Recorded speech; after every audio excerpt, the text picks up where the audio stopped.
Aksi mie dilempar-lempar jadi keunikan dan daya tarik penyajian mie khas Singkawang, Kalimantan Barat.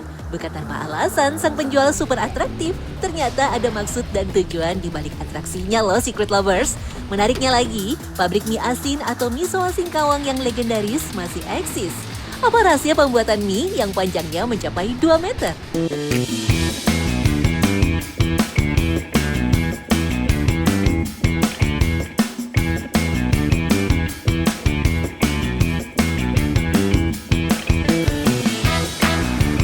Bagi pecinta mie, kota Singkawang punya banyak kedai bakmi halal yang menggoda. Ya, serga kuliner dengan cita rasa Melayu dan Tionghoa yang kental. Salah satunya rumah makan sederhana di Jalan Pangeran Diponegoro, Singkawang Barat, Kalimantan Barat. Dikenal sebagai pelopor mie lempar, kedai ini tak pernah sepi pelanggan. Meski tempat makan legendaris ini buka sejak tahun 1977, ternyata sang pendiri sudah menggeluti usahanya dari tahun 1943. Ya, siapa yang tidak tertarik untuk datang kalau penjualnya saja sangat atraktif dalam menyajikan semangkuk mie? Ternyata rahasia di balik mie yang dilempar untuk mencegah mie tidak lembek dan lengket. Selain itu, agar tekstur mie tetap kenyal dan tidak kematangan. Sehingga nantinya bumbu, minyak, ataupun kecap bisa menempel sempurna pada setiap helai mie. Nah, saat mie dilempar dan diayunkan di udara, air rebusan yang menempel akan terbuang, sehingga bisa membantu menurunkan suhu panas mie dengan cepat. Tapi jangan salah, ada aturan khusus juga supaya suhu mie tidak kelewatan dingin. Salah satunya ketinggian mie hanya setengah hingga 1 meter di atas kepala. Pertama pun belajar begitu, jangan tinggi-tinggi. Lama-lama tinggi lagi. Satu kali sudah juga. Kalau misalkan berulang-ulang kali boleh atau enggak? Boleh, tapi dingin nanti mie, agak dingin. Satu porsi mie harganya bervariasi, mulai dari Rp20.000 hingga Rp50.000. Disesuaikan dengan menu serta varian topping yang digunakan. Usaha yang sudah diteruskan oleh generasi ketiga ini menyajikan 2 jenis menu mie, yaitu keriting dan lurus. Keduanya dibedakan dari cara penyajiannya. Ya, ini baru-baru bikin, mie-nya lembus, kualitas pas bagus. Kalau mah harus jadi kayak keriting, jadi kecil. Nah, kalau mau halus dibalik, jadi kecil. Nah, ini sudah kecil sekali. Ternyata cara merebus mie yang benar tidaklah butuh waktu yang lama. Hanya sekitar 2 menit saja, mie sudah harus segera diangkat dan dilemparkan ke udara sebelum akhirnya disajikan ke mangkuk. Takaran waktu ini untuk mendapatkan tekstur mie yang kenyal, namun tidak terlalu keras dan tidak terlalu lembek. Biasanya ini cepat matang mie-nya. Disuruh masuk, timbul sudah matang. Kelamaan gimana jadinya? Nanti mie-nya lembek-lembek, orang tidak suka. Ya, cepat kalau terigu yang cepat. Mie buatan Ngiap sang pemilik memang agak langka di Singkawang, Secret Lovers, karena mayoritas penduduk kota ini merupakan keturunan Tionghoa Hakka. Sehingga sang pendiri berkomitmen ingin membuat kuliner mie yang bisa dikonsumsi semua orang. Tak disangka dengan keunikan penyajian yang masih terus dipertahankan hingga saat ini, membuat kedainya terus bertahan selama 82 tahun lamanya. Kurang lengkap rasanya kalau belum mencicipi mie khas Singkawang, yaitu mie asin. Berjarak 550 meter dari kedai, kita bisa menemukan pabrik mie asin yang sudah berdiri selama 120 tahun lebih. Sejak pukul 6 pagi, pembuat mie di Gang Dwi Tunggal, Kelurahan Melayu, Kecamatan Singkawang Barat, sudah sibuk membuat adonan mie dari tepung terigu dan air. Rupanya, nama mie asin memang berasal dari cita rasa khasnya yang asin. Air yang digunakan untuk membuat adonan sudah terkandung garam di dalamnya. Saking asinnya, dari 1 karung tepung terigu 50 kg hanya memerlukan 2 gayung air garam saja. Garam memang digunakan sebagai bahan pengawet alami mie asin karena bisa menghambat pertumbuhan mikroba pembusuk. Di sisi lain, garam juga membantu memperkuat struktur gluten dalam adonan sehingga mie tidak mudah hancur. Apalagi setelah ini, mie harus digiling berkali-kali hingga kalis dan tipis. Tanpa garam, tentu adonan tidak akan terbentuk sempurna. Dalam sehari, pabrik mie asin bisa memproduksi 300 hingga 600 kg mie. Setiap adonan dicetak dengan sangat hati-hati, kemudian dijemur di bawah sinar matahari. Ini memang dari dulu kerjaannya memang begitu, harus dijemur sampai kering, baru bisa boleh dikukus. Kalau kurang kering, ini nggak tahan. Nah, jadi harus kering kayak lidi gitu. Mie asin dijemur selama 2 jam atau hingga benar-benar kering menyerupai lidi. Selain penggunaan garam, teknik seperti ini juga membuat usia penyimpanan jauh lebih lama. Kadar air yang menurun hingga 10 atau 12% membuat bakteri dan jamur tidak dapat berkembang biak sehingga mencegah mie cepat basi. Teknik menjemur mie asin memang unik ya Secret Lovers. Mie sepanjang 2 meter digantung pada tiang jemuran kayu dan dibiarkan hingga mengering. Sehingga memudahkan untuk mengontrol kualitasnya apakah ada yang putus ataupun kusut. Memang harus digantung supaya dia nggak putus. Nah, kalau jemurnya kayak gini, kayak jemur baju, itu bukan caranya. Karena ini bahannya air garam. Air garam kan susah kering, jadi harusnya dijemur pakai matahari sampai kering benar supaya tahan disimpan, tahan lama gitu. Dan nggak boleh pakai api, bantuan api itu nggak boleh. Tidak boleh, karena kalau pakai api, keringnya nggak sampai meresap di dalam. Mie asin sering disebut sebagai mie panjang umur. Mie yang sering dihadirkan dalam perayaan Imlek dan perayaan ulang tahun sebagai simbol harapan dan rezeki yang tidak terputus. Wah, ternyata pada proses pembuatan hingga penjemuran, mie tidak boleh terputus sedikit pun. Kalaupun ada yang terputus, maka harus digiling lagi dari awal. Selain berkaitan dengan filosofi orang Tionghoa, menggiling ulang mie yang putus sebenarnya bertujuan agar kualitasnya bisa diperbaiki lagi dan tidak terbuang secara percuma. Kalau ada yang putus, kita ambil, giling lagi. Nah, giling lagi, bikin jadi begini lagi. Supaya lebih bagus gitu ya. Kalau kayak gini-gini kan nggak laku lah gitu lah. Berarti mutunya nggak bagus gitu. Ini memang namanya mie panjang umur, harus panjang. Selama pengeringan, kayu yang terpasang di tiang jemuran tidak boleh berubah posisinya karena sangat erat kaitannya dengan kondisi mie agar tidak terputus. Pengambilan mie saat sudah kering juga harus hati-hati. Tidak semua orang bisa mengangkat mie yang sudah kering karena salah sedikit bisa patah tuh. Kalau diputar ininya putus dan terus mie-nya jatuh ke bawah. Kalau dia udah kering, ini kita tidak ngambil. Hanya ambil mie-nya langsung, jadi dia masih berbentuk panjang gitu.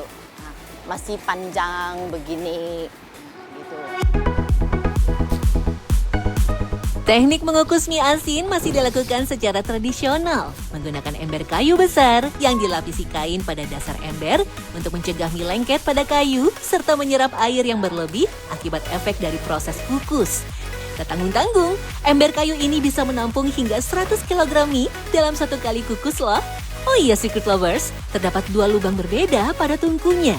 Yang satu berukuran besar sebagai tempat menyalakan api kayu bakar, sedangkan lubang satunya berukuran kecil sebagai jalur agar udara bisa keluar masuk. Karena mengukus mie asin membutuhkan waktu yang panjang, udara yang masuk dari lubang lain bisa membantu mendorong panas, sehingga api lebih panas dan tidak mudah padam. Setelah matang, mie asin dikeluarkan dari ember besar dan dibiarkan terangin-angin di ruang terbuka agar cepat dingin. Kalau panas-panas diikat, bisa lembab dan beruap ya gitu. Kalau udah beruap, mie-nya ini tidak tahan simpan. Tidak tahan lama, itu kena angin atau ini masih panas kita dibungkus, jadi dia menguap. Jadi kalau dia menguap kena ini dia jadi hitam, ya boleh dikatakan udah berjamur lah gitu. Setelah dingin, mie dirapikan kembali untuk memastikan kualitasnya, alias tidak boleh lengket satu sama lain, tidak kusut, dan juga tidak putus.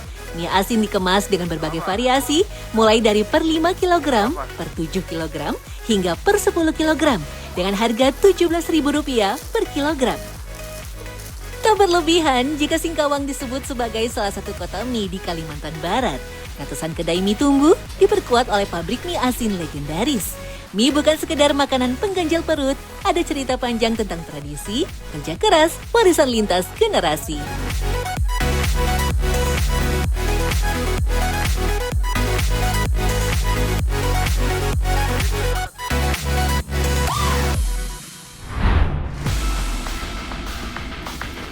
Jika ada profesi di darat yang terbilang ekstrim, pencari kepiting bakau adalah salah satunya. Di tengah terik sinar matahari muara sungai, di antara lumpur-lumpur yang tebal, tangan kosong mereka bergerak lincah melawan capit raksasa kepiting bakau. Dengan kekuatan yang bisa meremukkan jari tangan, capit kepiting bakau memang tak bisa dipandang remeh. Lantas, bagaimana cara pencari kepiting bakau menaklukkannya? Inilah kisahnya.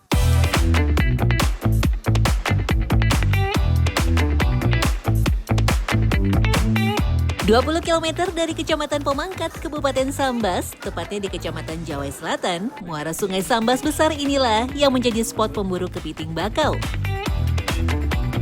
Mengalir dari Gunung Mensimbau menuju perairan Laut Tiongkok Selatan, kepiting bakau biasa hidup di kawasan ekosistem mangrove tepat di perairan Payau. Di Kalimantan, masyarakat mengenalnya dengan kepiting lumpur karena kebiasaan kepiting yang bersembunyi di gelapnya lumpur. Air surut meninggalkan sisa-sisa lumpur dan menjadi tempat berlindung kepiting dari predator. Itu di lumpur-lumpur, mendap-mendap gitu, tidak bisa kena panas. Di tempat yang dingin, yang lembab gitu. Ada dua metode yang biasanya dilakukan oleh warga setempat untuk mencari kepiting. Salah satunya menangkap kepiting secara langsung alias dengan tangan kosong. Karena itulah pemburu mengandalkan kejelian mata mereka dalam mencari lubang kepiting bakau. Biasanya ciri lubang yang berisi kepiting ditandai dengan adanya gundukan lumpur di pinggir lubang. Selain itu, kondisi lubang juga masih basah dan licin karena pergerakan kepiting yang sering keluar masuk membawa air. Tangannya besar, bisa dijepit, yang maksudnya terlalu menantang gitu kalau pakai tangan kosong. Kita harus sabar, hati-hati, harus fokus. Kelebihan sih, iyalah tangan kosong. Kalau kita pakai bubu itu kan pakai besok lagi, malam-malam lagi gitu. Tangan kosong kan enggak, kita cari terus dapat. Tak hanya di lubang, kepiting juga biasanya nampak di permukaan lumpur. Rata-rata kepiting ini berjenis kelamin jantan karena aktif mencari betina. Kepiting inilah yang seringkali berbahaya karena sifatnya yang lebih agresif. Karena itulah, para pemburu kepiting harus tepat menempatkan posisi di belakang kepiting untuk menghindari serangannya. Tangan harus sigap memegang punggung atau cangkang untuk menghindari capitannya. Pakai itu dari kipanya ini, dari belakang. Kalau di sini dia pasti ini dia pasti dijepit itu. Saya bisa jari koyak, putus. Biasanya, pemburu kepiting akan bersiap dengan tali rafia untuk mengikat capit kepiting. Dengan lincah, tangan pemburu yang telah berpengalaman selama puluhan tahun sangat cepat mengikat capit kepiting.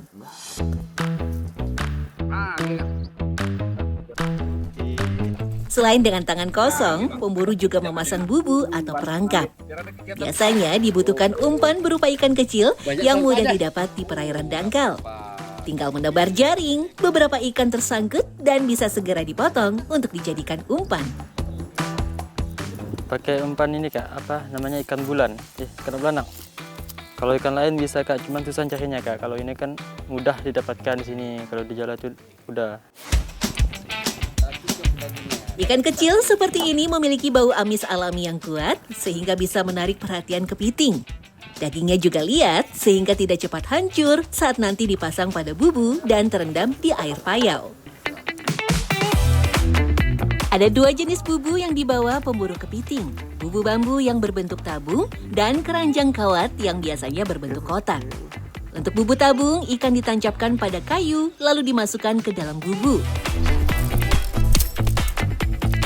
Sedangkan pada bubu kotak, umpan hanya perlu dikaitkan saja pada kawat di dalam bubu. Yang bulat ini masuknya mudah, cuman dia keluarnya susah. Perbedaan gitu, dia agak rapet. Satunya dia kuat nih jariknya, agak besar gitu. Yang bahannya sih sama, cuman perbedaan benangnya nih, benang agak kecil. Perbedaannya ini dia punya ini pintunya ini terlalu longgar, ini susah mau dikeluarin. Kepiting bakau biasanya memanfaatkan akar bakau sebagai perlindungan sekaligus lokasi sumber makanan mereka. Pasalnya, di perairan payau inilah terdapat kerang, ikan kecil, sekaligus bangkai organik yang menjadi menu alami kepiting bakau. Bubu akan dipasang dan didiamkan seharian untuk diangkat keesokan harinya. Ya itu tergantung dari lokasinya Kak. Ya lokasi kita pasang bubunya. Ya kalau yang bagus tuh kayak ada yang kayak rimbun, banyak pohon-pohonnya di bawah itu oke, bagus Kak. Kayak ini saya tadi kan ada gitu. Jenis kepiting dengan nama ilmiah Sila serrata ini memiliki capit bagian kanan yang lebih besar daripada capit bagian kiri. Kepiting jantan memiliki bagian bawah perut berbentuk segitiga, sedangkan kepiting betina memiliki bagian bawah perut berbentuk bulat. Jika terdapat tanda oranye terang di bagian bawah tubuh, itu artinya kepiting sedang bertelur. Demi menjaga kelestarian, kepiting telur pun wajib dilepaskan. Kepiting yang boleh dipanen pun juga ada ketentuannya, ukuran cangkangnya minimal 15 cm. Kepiting yang belum masuk ukuran juga harus dilepaskan. Wajar sih Kak, soalnya ini kan apa namanya ya, kalau kepiting ini kan kadang nggak tentu Kak, kadang ada 3 ekor, 2 ekor. Kalau gini kayaknya anaknya nih Kak, ini yang masuk ini anak kepiting gitu loh. Kalau gini sih kadang-kadang mati Kak, soalnya itu kan apa berantem gitu kan. Kalau yang besar nyapit itu kan ya pastilah yang kecil mati gitu. Kepiting yang sudah dipanen harus segera dibawa ke pondok, ditempatkan pada kotak besar untuk menjaga kesegaran. Sama pada jenis kepiting lain, mengikat capit diperlukan agar kepiting tak saling serang karena harus dijaga tetap hidup sampai benar-benar akan dimasak. Dalam sehari, para pencari kepiting bakau bisa mengumpulkan hasil panen sekitar 4-5 kg yang harganya bisa mencapai Rp155.000 per kilo.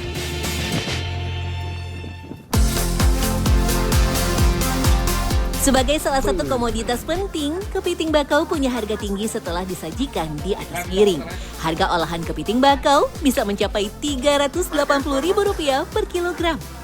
Kepiting baru benar-benar dipotong karena dagingnya yang mudah busuk setelah mati.